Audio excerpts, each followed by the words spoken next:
Welcome to லாலிபி மேட் பேங்கு மினிபி. கீரை கடையில் செய்கிறதுனாவே ஒன்று குழம்பு சப்புன்னு இருக்கும், சல்லுன்னு இருக்கும், சாப்பாட்டில் போட்டு பறிஞ்சு சாப்பிட்டா ஒரு ஃப்ளேவரே இல்லைன்ற ஒரு கம்ப்ளைண்ட் தான் எல்லாருக்குமே வரும். அண்ட் கீரை கடையில் செஞ்சால் தனியாக ரசம் வேறு வைக்கணும், கஷ்டப்பட்டு கடைஞ்சதுக்கப்புறம் யார் தனியாக ரசம் வைக்கிறது, அதையும் வேறு கரைக்கணும். இது எல்லாத்துக்கும் ஒரு ஸ்டாப் சொல்யூஷன் தர மாதிரி கீரை கடையில் செய்யும் போதே ஒரே பானையில் கீரையும் ரசமும் ரெண்டும் கிடைக்கிற மாதிரி ஒரு ரெசிபி சொல்லட்டா?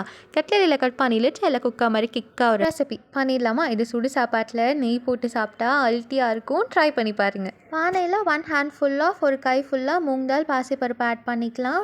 3 கப் வாட்டர் ஆட் பண்ணிக்கலாம். பாசிப்பருப்பு சீக்கிரமாகவே வெந்துடும். 2 சாப் டொமேட்டோஸ் ஆட் பண்ணிக்கலாம். கொஞ்சமாக டர்மரிக் பவுடர், மஞ்சள் தூள் ஆட் பண்ணிக்கலாம். 6 to 7 கார்லிக் பூண்டு ஆட் பண்ணிக்கலாம். 10 க்ரீன் சில்லிஸ் ஆட் பண்ணிக்கலாம். 20 ஸ்மால் ஆனியன்ஸ் சின்ன வெங்காயம் ஆட் பண்ணிக்கலாம். இப்போ நம்ம கழுவி வச்சுருக்க கீரையும் உள்ளே ஆட் பண்ணிக்கலாம். ஒரு 10 நிமிஷம் நல்லா கொதிக்க வச்சுக்கலாம். கீரை நல்லா உள்ளே இறங்கிடும். சில பேருக்கு கீரை மக்கியோன்ற ஃபீல் இருக்கும். அப்படி இருக்கும்போது கொஞ்சமாக புளி, டேமரின் ஆட் பண்ணிவிட்டு 2 பெப்பர், குருமிளகு ஆட் பண்ணி நல்லா கழுவுனா கீரையும் ஃப்ரெஷ்ஷாக இருக்கும், அந்த மக்கிற ஃபீலும் போயிடும். 15 மினிட்ஸ்லேயே கீரை நல்லா வெந்துடும். இப்போ தண்ணி நல்லா வச்சுக்கலாம். இதுதான் ரசம், செம்மையாக இருக்கும். ட்ரை பண்ணி பாருங்கள். இப்போ கீரையை நல்லா கடைஞ்சிக்கலாம். கொஞ்சம் உப்பு சேர்த்து கடைஞ்சிக்கலாம். இப்போ ஒரு பேனில் கொஞ்சமாக ஆயில் ஆட் பண்ணி கொஞ்சமாக மஸ்டர்ட், கடுகு, கொஞ்சமாக கறி லீஃப், கருவேப்பிலை ஆட் பண்ணி தாளித்து அதையும் உள்ளே ஆட் பண்ணிக்கலாம். அவ்வளோதான், நம்ம டேஸ்டியான கீரை குழம்பு ப்ளஸ் ரசம் ரெடி. இது அப்பளத்து கூட வச்சு சாப்பிட்டா செம்மையாக இருக்கும். ட்ரை பண்ணி பாருங்கள். பிகி பிகி போ.